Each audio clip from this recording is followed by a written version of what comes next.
തുടർച്ചയായിട്ടുള്ള 14-ാം ദിവസവും മികച്ച കളക്ഷൻ സ്വന്തമാക്കി ലാലേട്ടൻ നായകനായിട്ട് എമ്പുരാൻ. ഹലോ ഫ്രണ്ട്സ്, എല്ലാവർക്കും മൂവി ടോക്സ് അറിവിന്റെ പുതിയൊരു വീഡിയോ ഇട്ട് സാധാ. അപ്പം ഇന്നത്തെ വീഡിയോ ഭാഗത്ത് നമ്മൾ പങ്കുവെക്കാൻ പോകുന്നത് ലാലേട്ടൻ നായകനായിട്ട് എമ്പുരാൻ എന്ന് പറയുന്ന സിനിമയുടെ 14-ാം ദിവസമായിട്ടുള്ള ഇന്നലത്തെ കേരള ബോക്സ് ഓഫീസ് കളക്ഷൻ റിപ്പോർട്ടും അവിടെ തന്നെ ചിത്രത്തിന്റെ ഇന്നത്തെ ട്രാക്കിംഗ് കളക്ഷൻ റിപ്പോർട്ടുമാണ്. വീഡിയോ ആദ്യമായിട്ട് കാണാൻ സുഹൃത്തുക്കളാണെങ്കിൽ ഏറ്റവും പുതിയ സിനിമാ വിശേഷങ്ങൾക്കായിട്ട് ഇപ്പോൾ തന്നെ ചാനൽ സബ്സ്ക്രൈബ് ചെയ്ത് നോക്കുക. ലാലേട്ടൻ നായകനേക്ക് പൃഥ്വിരാജ് അണിയിച്ചൊരുക്കിയ ചിത്രമായിരുന്നു എമ്പുരാൻ എന്ന് പറയുന്ന സിനിമ. വലിയ വിജയം തന്നെയാണ് ചിത്രം ഇപ്പോഴും സ്വന്തമാക്കിക്കൊണ്ടിരിക്കുന്നത്.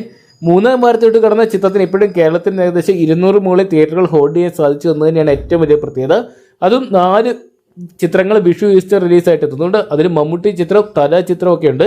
എന്നിട്ടും ചിത്രത്തിന് 200-ന് മുകളിൽ തിയേറ്ററുകൾ ഹോൾഡ് ചെയ്യാൻ സാധിച്ചെങ്കിൽ അത് ലാലേട്ടന്റെ വൻ വിജയം തന്നെയാണ്.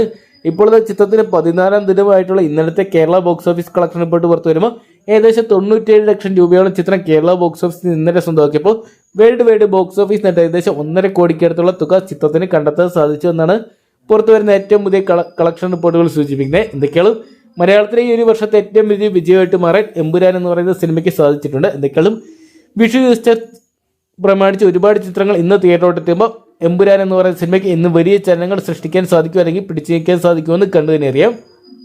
അപ്പോൾ ലാലേട്ടൻ നായകനായിട്ട് എമ്പുരാൻ എന്ന് പറയുന്ന സിനിമ നിങ്ങൾ കണ്ടിട്ടുണ്ടെങ്കിൽ സിനിമയെക്കുറിച്ചുള്ള നിങ്ങളുടെ വലിയ അഭിപ്രായം കമന്റ് ബോക്സിൽ പങ്കുവെക്കുക. അതോടൊപ്പം തന്നെ എമ്പുരാൻ എന്ന് പറയുന്ന സിനിമയുടെ ഫൈനൽ കളക്ഷൻ എത്രയായിരിക്കുന്നതാണ് നിങ്ങൾ പ്രെഡിക്റ്റ് ചെയ്യുന്നതോടെ കമന്റ് ബോക്സിൽ പങ്കുവെക്കുക.